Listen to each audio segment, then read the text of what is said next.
दिखता है? बातों से अगर मनोबल बढ़ता हो तो बॉर्डर पे जवानों जब होते हैं तब कमांडर बढ़ाता है। टीवी फिर 4 जीबी लोग अगर बातों से टेलीफोन पर और टीवी पर दिखाने के लिए अगर ये इतने ही संजीदा होते रक्षा के बारे में और चाइना और पाकिस्तान के बारे में, तो ये जो बजट आया है, इस बजट में आपने रक्षा के बारे में देखा है? इन्होंने कुछ भी नहीं सोचा, बस भविष्य के लिए घोषणाएं कर दी हैं। सबसे कम बजट, सबसे अगर ये चाइना सर पे तंबू ताने खड़ा हुआ है और चालबाज चाइना है, चूंकि इन लोगों के सीपीसी के साथ बड़े अच्छे संबंध हैं और अहमदाबाद और गुजरात में सबसे ज्यादा यूनिट चाइना के सहयोग से माननीय मोदी साहब जब चीफ मिनिस्टर थे लगी हुई है, ये जग जाहिर है। पटेल साहब की मूर्ति भी चाइना से बन रही है, रेल के ठेके भी चाइना को दिए जा रहे हैं और कंपनियां भी चाइना की हैं। लेकिन ये लोग दिखाते कुछ और है, करते कुछ और है, कहते कुछ और है। इस देश के 136 करोड़ लोगों को ये गर्व है भारत के ऊपर और कांग्रेस पार्टी के ऊपर।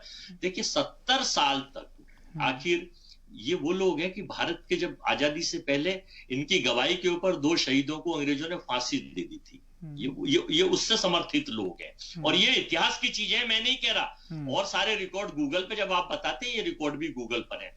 माफीनामा माफीनामा, अरे 56 इंच का सीना तो जब होता है कि जब आप उसका जवाब उसी भाषा में देते। लेकिन चूंकि आपको पता है कि इस हिंदुस्तान में लोग क्या समझते हैं, क्या चाहते हैं, छद्म राष्ट्रवाद से सरकार तो चला सकते हैं लेकिन छद्म राष्ट्रवाद से देश की सीमाएं सुरक्षित नहीं कर सकते। सर एक सवाल और है अजय सर, एक सवाल और है हम लोग कि देश की सरकार या देश का रक्षा मंत्री जो जानकारी दे रहा है, सर एक सवाल ले लीजिए, देश की सरकार, देश का रक्षा मंत्री जो जानकारी दे रहे हैं उस पर भरोसा नहीं है तो फिर आपको ये जानकारियां मिलती कहां से, आती कहां से? चाइना देता है क्या?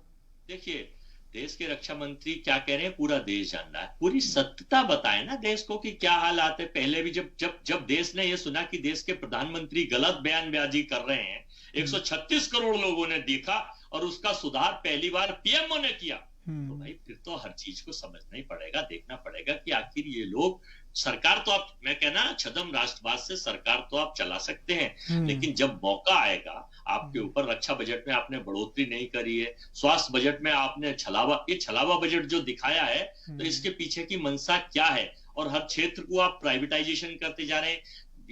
ठीक है सर, हमारे पास